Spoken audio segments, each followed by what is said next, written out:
तिशा अपनी शादी में बहुत खुश थी। एक प्यार करने वाला पति, एक प्यारा सा घर और पेट में पलती नई जिंदगी।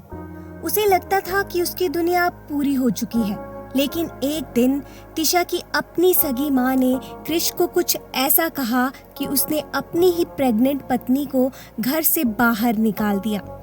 आखिर क्या कहा था उसने? क्यों वो अपनी ही सगी बेटी का घर बर्बाद करना चाहती थी? जानिए पूरी कहानी। तिशा सागरिका की इकलौती बेटी थी। सागरिका ने अपनी जिंदगी में जितना दर्द और जितना संघर्ष देखा था, शायद ही किसी और ने देखा हो। बचपन में ही उसके माता पिता उसे छोड़कर चले गए। फिर शादी भी ऐसे आदमी से हुई जिसने उसे कभी प्यार नहीं दिया, न सम्मान दिया, न अपनापन। लेकिन सागरिका टूटी नहीं। उसने हर मुश्किल का सामना किया, दिन रात मेहनत की और अपनी पहचान खुद बनाई।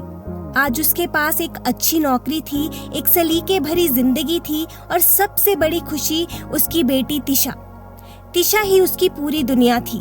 सागरिका तिशा के लिए हर त्याग करती, उसकी हर मुस्कान पर जीती थी और तिशा अपनी माँ के हर संघर्ष को दिल से समझती थी। वे अपनी माँ की इज्जत करती और वही करती जो उसकी माँ कहती, क्योंकि उसे पता था कि उसकी माँ का हर फैसला सिर्फ उसकी भलाई के लिए होता है।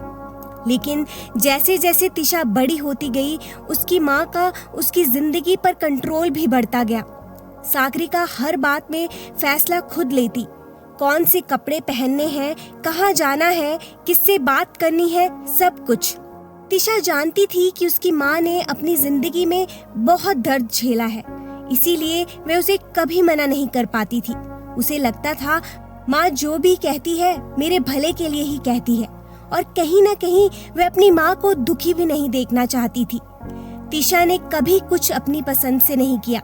अगर उसे कोई ड्रेस पसंद आती तो उसकी माँ तुरंत कहती, बेटा ये अच्छी नहीं है, ये वाली ले लो। सागरिका उसे महंगी और अच्छी चीजें दिलाती थी, लेकिन उसे वही नहीं दिलाती थी जो तिशा को सच में चाहिए होता। और तिशा हमेशा चुप रहती, कभी शिकायत नहीं करती। पढ़ाई भी उसने अपनी इच्छा से नहीं की, जो उसकी माँ को पसंद था उसी विषय में उसने पढ़ाई की। कॉलेज में पहली बार तिशा को किसी से प्यार हुआ। एक लड़का था, सादा सा, सच्चा और तिशा के लिए बिल्कुल सही। वे उससे शादी करना चाहती थी, पर तिशा जानती थी कि उसकी माँ कभी नहीं मानेगी। और सबसे बड़ी बात, वे अपनी माँ को ना कहने की हिम्मत कभी नहीं जुटा पाती थी। इसीलिए तिशा और क्रिश ने एक ऐसा रास्ता सोचा जिससे उसकी माँ को बुरा भी ना लगे और उनकी शादी भी हो जाए। क्रिश के माता पिता तिशा के घर रिश्ता लेकर आए। घर भी अच्छा था और लड़का भी। लेकिन तिशा ने अपनी माँ को नहीं बताया कि वे क्रिश को पहले से जानती है। सागरिका ने रिश्ता या कहकर मना कर दिया कि अभी तिशा की पढ़ाई बाकी है और शादी का समय सही नहीं है। तिशा बहुत दुखी हुई, लेकिन हमेशा की तरह चुप रही। क्रिश बार बार रिश्ता भेजता और समझाने की कोशिश करता, लेकिन सागरिका नहीं मानी। फिर क्रिश के परिवार ने कहा कि वे तिशा को भूलकर किसी और से शादी कर ले। अब क्रिश के पास कोई रास्ता नहीं बचा। क्रिश ने तिशा को कहा, तुम अपनी माँ को अपने दिल की बात बता दो, नहीं तो देर हो जाएगी। तिशा ने हिम्मत जुटा के माँ को कहा, पर हमेशा की तरह माँ ने उसे मना कर दिया। क्रिश ने तिशा से कहा कि उसकी शादी कहीं और तय हो रही है, इसलिए वह उससे अब कभी नहीं मिल पाएगा। तिशा बहुत दुखी हुई और उसी दर्द में उसने बिना माँ से पूछे क्रिश से शादी कर ली। जब दोनों ने सागरिका को यह बताया तो वह बहुत नाराज हुई और तिशा को घर से जाने को कहा। तिशा ने मनाने की बहुत कोशिश की, लेकिन सागरिका गुस्से में थी। कुछ दिनों बाद सागरिका ने थोड़ा नरम दिल दिखाया और आखिरकार तिशा और क्रिश को आशीर्वाद दे दिया।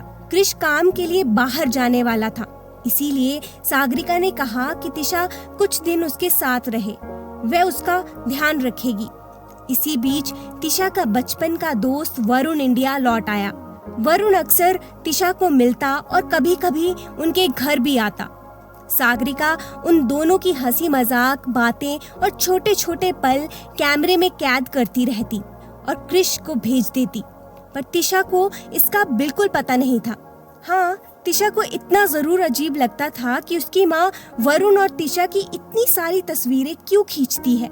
पर वह यही सोचकर चुप रहती कि शायद माँ बस यादें संभाल कर रख रही होगी। क्रिश वापस इंडिया आने वाला था और तिशा उसे लेने जाने वाली थी। तिशा अकेले जाना चाहती थी, पर सागरिका ने कहा, बेटा वरुण को साथ ले जाओ। तिशा ने मना कर दिया, लेकिन सागरिका ने फिर भी वरुण को बुला लिया। एयरपोर्ट पर जब क्रिश ने तिशा को वरुण के साथ खड़ा देखा तो वह थोड़ा असहज हो गया। वह ठीक से बात भी नहीं कर पाया, बस चुपचाप सामान लेकर आगे बढ़ गया। क्रिश को तिशा पर पूरा भरोसा था, लेकिन उसे सागरिका पर शक होने लगा था। उसे महसूस हो रहा था कि सागरिका शायद तिशा और उसके बीच दूरी बनाना चाहती है। एक दिन तिशा की डॉक्टर से अपॉइंटमेंट थी। क्रिश उसे ले जाने वाला था, लेकिन तिशा का फोन नहीं लग रहा था। क्रिश ने सागरिका को फोन किया और कहा, मैं ट्रैफिक में फंस गया हूँ, तिशा को बोलना कि मेरा इंतजार करे। लेकिन सागरिका ने तिशा से कहा, बेटा क्रिश लेट हो जाएगा, तुम वरुण के साथ चली जाओ। जब क्रिश घर पहुंचा और देखा कि तिशा घर पर नहीं है, तो उसने सागरिका से पूछा। सागरिका ने कहा, तुमने ही तो कहा था कि तुम ट्रैफिक में फंसे हो, इसीलिए तिशा वरुण के साथ चली गई। यह सुनकर क्रिश गुस्से में आ गया। वह बोला, आंटी आप चाहती क्या है? क्या आप सच में मुझे तिशा से अलग करना चाहती हैं? ये सब क्या चल रहा है? सागरिका भी भड़क गई और बोली, तुम कहना क्या चाहते हो? क्या तुम वरुण और तिशा के रिश्ते पर शक कर रहे हो? बोलो, क्या तुम ये कहना चाह रहे हो कि ये बच्चा वरुण का है? इतने में तिशा और वरुण अंदर आ गए। सागरिका की ये बातें सुनकर तिशा के कदम रुक गए, उसकी आंखों में आंसू आ गए। क्रिश, क्या तुम सच में मेरे बारे में ऐसा सोचते हो?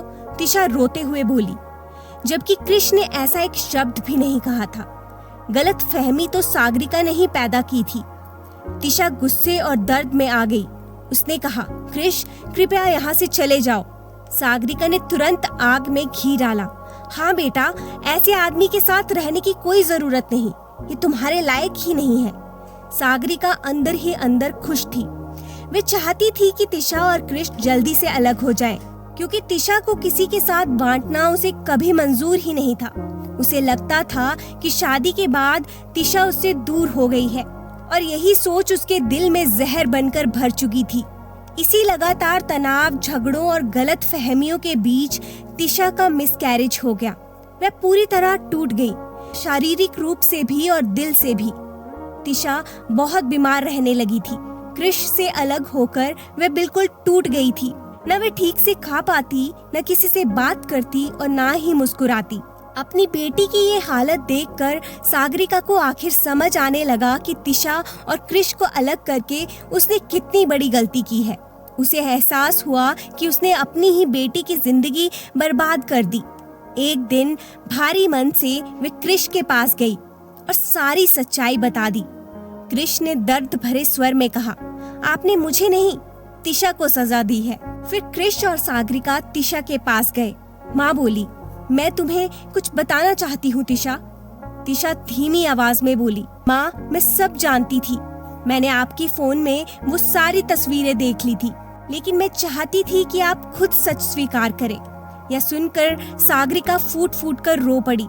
मुझे माफ कर दो बेटा, सागरिका रोते हुए बोली, मुझे सजा दो बेटा, मैंने बहुत बड़ी गलती की है। तिशा ने उसकी ओर देखा, आंखों में आंसू थे और आवाज शांत थी। माँ आपको सजा मिल चुकी है।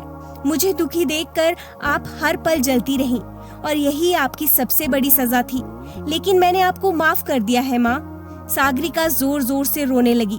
वह तिशा और क्रिश दोनों से माफी मांगकर धीरे से कमरे से बाहर चली गई।